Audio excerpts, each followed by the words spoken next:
Ça veut dire quoi choisir tout ? Faire rimer ses aspirations pro et perso, faire des choix en conscience, les réévaluer quand c'est nécessaire, approfondir sa connaissance de soi, agir là où on le veut et on le peut, être en lien avec les autres. Bienvenue dans Les Équilibristes, le podcast qui vous aide à imaginer et vivre l'équilibre des temps de vie qui vous convient, en identifiant et faisant de la place à ce qui compte pour vous. Je m'appelle Sandra Fiodo et je suis la fondatrice de Conscious Cultures, une société dont la mission est d'aider les entreprises à comprendre et prendre en compte qui sont leurs salariés, leurs besoins réels et aspirations, et concevoir les conditions qui leur permettront de fournir leur meilleur travail. Si vous aimez Les Équilibristes, pensez à vous inscrire à ma lettre numéro d'équilibriste que j'envoie 2 fois par mois pour partager anecdotes et ressources sur les sujets que nous abordons dans le podcast. Le lien pour vous inscrire est dans les notes de cet épisode. Merci de votre écoute. Je me réjouis de faire avancer ces sujets avec vous. Mes chers équilibristes, il y a quelques semaines, je vous ai invité à partager avec moi ce que l'écoute des podcasts vous avait apporté depuis ces 4 ans qu'il existe. Ça fait maintenant 4 ans que le premier épisode a été publié, je m'en souviens très bien. Ce clic sur le bouton publier avec un mélange d'excitation et de crainte, de trouille, pas possible. 4 ans qu'on crée le fil des équilibristes. Ce projet qui m'a permis de créer une vie professionnelle et une vie tout court que j'aurais jamais imaginé avant de me lancer. J'ai reçu 5 témoignages très chouettes qui reflètent bien ce que vous me dites par mail, par message sur les réseaux sociaux, quand on se rencontre en vrai, le mieux. Et j'ai eu envie de vous proposer ces témoignages accompagnés de mes compléments parce que j'avais très envie de vous redire la promesse des équilibristes. Qu'est-ce que m'apporte le fait d'écouter le podcast Les Équilibristes ? Je dirais, comme ça j'ai 2 mots qui me viennent en tête, c'est s'inspirer et déculpabiliser. S'inspirer parce qu'évidemment, entendre, écouter tous ces parcours si différents, ces façons de faire, ces façons de trouver l'équilibre, bien sûr c'est hyper inspirant.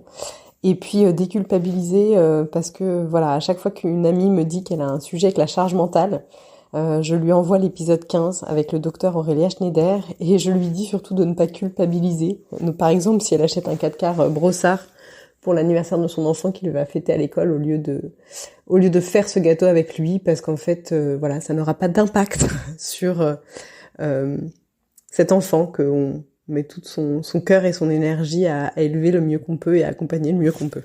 J'adore ce commentaire de Flore parce que c'est quand même un des retours que j'ai le plus souvent de votre part. Cette phrase qui revient tout le temps, ça fait du bien, je me sens moins seule. Ça, c'est une de mes grandes joies, c'est que les équilibristes contribuent à vous faire déculpabiliser. Parce que c'est vraiment quelque chose que j'entends tout le temps quand j'échange avec vous, quand je suis dans mon coworking, quand je parle avec mes copines. Cette capacité qu'on a à penser toujours qu'on fait pas assez dans tous les domaines de la vie. C'est une des grosses thématiques qui reviennent avec mes coachés aussi. Et je pense que remettre de la normalité, remettre le curseur au bon endroit, on ne peut le faire que collectivement. Alors cet épisode dont parle Flore, je vous ai mis le lien dans les commentaires de l'épisode. C'était un épisode donc avec Dr Aurélia Schneider, qui est psychiatre et qui a écrit un super livre sur la charge mentale des femmes et des hommes. C'est pas que un sujet de femmes. Et qui propose non seulement des analyses très intéressantes, mais aussi plein de choses très concrètes pour vous aider à baisser la barre des exigences, pour reprendre aussi la formule de ma chère Agnès Labbé, que vous aviez aussi entendue dans le podcast. Donc effectivement, proposer un gâteau tout acheté dans le commerce versus un gâteau fait maison, que vous aurez peut-être pas le temps de le faire, que vous prendrez pas forcément plaisir à faire. Bref, voilà. Super si les équilibristes vous aident à moins culpabiliser. Ça, c'est vraiment un gros kiff. Joyeux anniversaire les équilibristes et bravo Sandra. Ce que les équilibristes m'ont apporté, c'est la confiance de créer mon podcast Pop-in. Et grâce à l'interview avec Antoine et d'autres interviews que tu as pu réaliser, ça m'a donné envie de créer la saison 2 avec des couples qui entreprennent ou travaillent ensemble. Ensuite, c'est la notion d'intime et de public au lieu de la séparation pro-perso dont nous avons aussi parlé dans l'épisode où je t'ai interviewé sur Pop-in. Et enfin, tu m'as permis de faire la connaissance de Céline Alix, qui, grâce à toi, est intervenue au Forum Femmes Challenge l'an dernier. Alors, pour tout ça, merci Sandra. J'adore ce que propose Cécile ici. Cécile que vous avez entendue avec son mari Antoine dans un épisode dédié à leur couple qui entreprend ensemble. Ce que dit Cécile ici, cette idée de ça m'a donné envie, ça m'a donné confiance de me lancer dans mon propre podcast, c'est aussi un retour que j'ai souvent et qui me fait trop plaisir parce que cette idée qu'en écoutant les autres et en se rendant compte que les autres se sont lancés, que Si c'est possible pour les autres, c'est possible pour nous aussi. C'est génial. C'est aussi une très belle manière de donner un sens au mot inspirant, parce que ce mot, je trouve qu'on l'a tellement entendu, il est devenu un peu galvaudé et il s'est un peu vidé de son sens justement. Mais c'est exactement ce que dit Cécile ici, c'est-à-dire ça m'inspire, ça me donne envie d'y aller, d'avancer, de faire, de me lancer. Une autre chose qu'elle dit, Cécile, dans son témoignage, et que j'adore, c'est pouvoir vous rencontrer. Dans les ateliers que j'anime régulièrement avec vous, pour vous, vous me bluffez à chaque fois par votre facilité à vous connecter, à vous montrer, à échanger entre vous. Et ça aussi, c'est un gros plaisir dans le fait d'animer, de faire vivre ce podcast des équilibristes. Les équilibristes ne pourront pas apporter un seul déclic sur ma vie pro et perso, qui ont un seul déclic qui aurait bouleversé toute ma vie. C'est plutôt une somme de petits déclics qui ont fait que, à force d'écouter des témoignages, à force d'écouter des réflexions de fond sur le sujet vie pro, vie perso, comment ces deux vies peuvent s'entremêler et voire former un tout, qui m'ont fait reconsidérer la place que prenait mon travail dans ma vie perso. Donc c'est plutôt un déclic long qu'un déclic radical sur ma vie, mais c'est un gros apport. Donc merci Sandra et merci les équilibristes. Oh, que j'aime cette formule de déclic long d'Élodie. J'adore cette idée-là.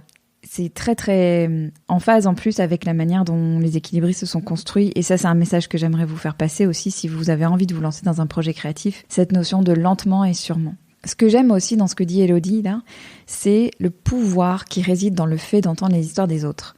Les histoires, c'est-à-dire leurs choix, leur prise de recul, leur prise de hauteur dont on peut se saisir, non pas pour copier, parce que ça marche pas, mais pour composer, pour tester, pour essayer, pour voir ce qui marche pour nous, pour faire son miel, comme dit mon amie Fanny. Cette idée d'aller picorer, d'aller butiner, d'aller piocher, pour en faire une recette qui vous convienne à vous. Et merci Élodie de dire des choses aussi joliment, parce que c'est vraiment ça, c'est pas forcément un déclic fulgurant, mais plutôt quelque chose qui se façonne avec le temps, qui se construit avec le temps. J'ai découvert le podcast des équilibristes grâce à l'épisode avec Hélène Bonhomme des Fabuleuses, et de là j'ai poursuivi avec celui avec Christophe André, dont j'ai beaucoup aimé la réponse à la fameuse question de quoi il est fier. Depuis, j'ai écouté les épisodes depuis le début, et j'aime toujours autant cette douceur qui en ressort, et les petits anglicismes qui me font sourire parce qu'en fait je fais pareil.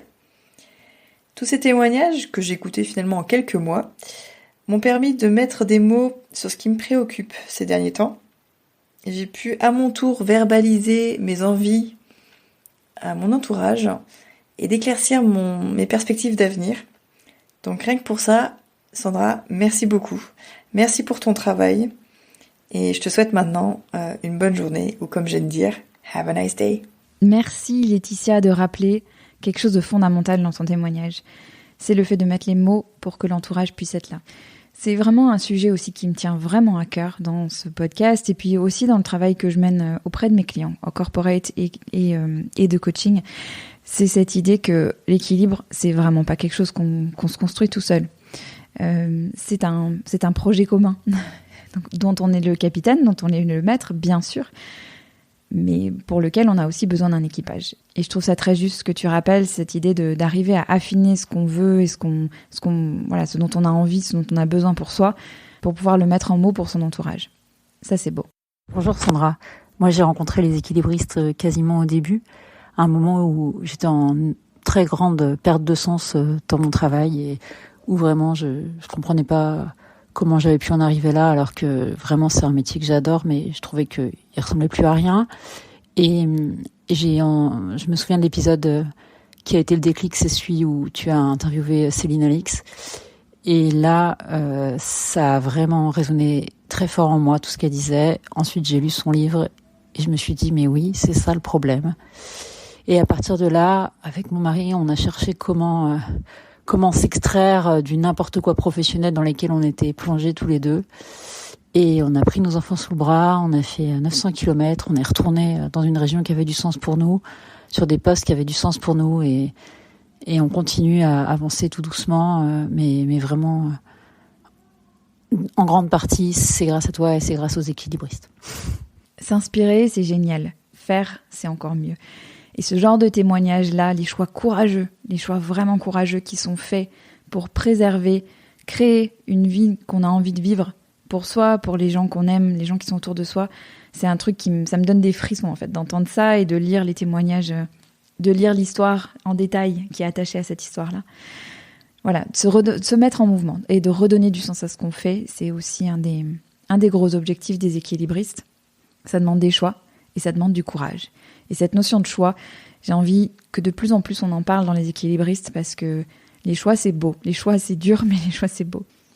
Ce que je retiens de ces 4 ans, entre autres, parce qu'il y a plein de choses, mais j'ai eu envie de compiler peut-être 3 grandes idées qui pourraient vous être utiles si vous envisagez de vous lancer dans un projet, qui soit créatif ou autre d'ailleurs. Le premier, c'est un peu ce que partageait aussi Elodie, mais c'est cette idée de lentement et sûrement. La patience et de rigueur. On est dans un monde qui nous bombarde d'histoires et d'images de overnight success, de gens qui ont réussi en se réveillant un matin, en oubliant de montrer les années de galère avant, en oubliant de montrer les coulisses, les moments de doute, les moments d'hésitation, et surtout, la patience, les tout petits pas, les petites choses qui ont un jour permis que ce projet-là soit visible, ce projet-là devienne l'histoire qui doit inspirer les autres. Ce lentement et sûrement, il est clé, il est fondamental, il est au cœur de l'histoire des équilibristes. Tout ça se construit tout doucement, ça fait 4 ans. J'ai à peine une centaine d'épisodes, c'est très peu par rapport à d'autres, c'est beaucoup par rapport à encore d'autres. Finalement, on s'en fiche complètement. L'important, c'est de continuer, c'est de continuer à avancer, c'est de continuer à faire, c'est d'être patient. Et c'est de construire son édifice goutte par goutte, brique par brique, pas après pas. La deuxième grande idée, c'est que la générosité, c'est toujours une bonne idée. Quand j'ai lancé les équilibristes, on me demandait tout le temps « C'est quoi ton business model ? C'est quoi ton business model ?» Et j'en avais pas. J'avais honte de pas en avoir. Je n'avais aucune idée de comment gagner de l'argent. Ça m'avait même pas traversé l'esprit. J'avais juste envie d'entendre. J'avais envie de faire parler les gens et j'avais envie de les entendre. Et je crois que ça, c'est quelque chose qui est chouette aussi. C'est que dans la vie, parfois, les projets, on peut les faire juste parce qu'on a envie de les faire, parce que ça nous tient à cœur, parce que ça nous appelle, sans forcément d'idée de monétisation derrière. C'est du boulot, c'est du temps, c'est de l'huile de coude ou du jus de cerveau ou ce qu'on veut. Et ça vaut sacrément le coup. La troisième et dernière grande idée, c'est que faire, le fait de faire, c'est le meilleur antidote à la peur et au perfectionnisme. S'il y a quelque chose qui vous titille, qui vous fait envie, qui vous appelle, faites-le. Pourquoi ? Parce que faire, ça permet de refaire, ça permet de faire différemment, ça permet de faire mieux et ça permet d'avancer. Ce que ne permet pas le fait de réfléchir pendant des années ou de demander leur avis à toutes les personnes qui comptent pour vous. Je me définissais clairement comme une perfectionniste il y a quelques années. Et j'ai même un autre mot en tête que perfectionniste, et je vous en parlerai dans pas longtemps parce que j'ai prévu un épisode dédié à ce sujet-là. Mais c'est plus le cas. Je suis exigeante, ça c'est sûr, mais perfectionniste pas du tout. Et il y a une grosse différence, et cette différence, elle crée beaucoup d'espace et beaucoup de légèreté dans la manière de faire les choses. Donc ça, on en reparlera dans un épisode, mais en tout cas, si là, vous êtes dans une phase où il y a quelque chose que vous avez envie de faire, un projet, un podcast, quoi que ce soit, faites-le. Je vais terminer sur ça.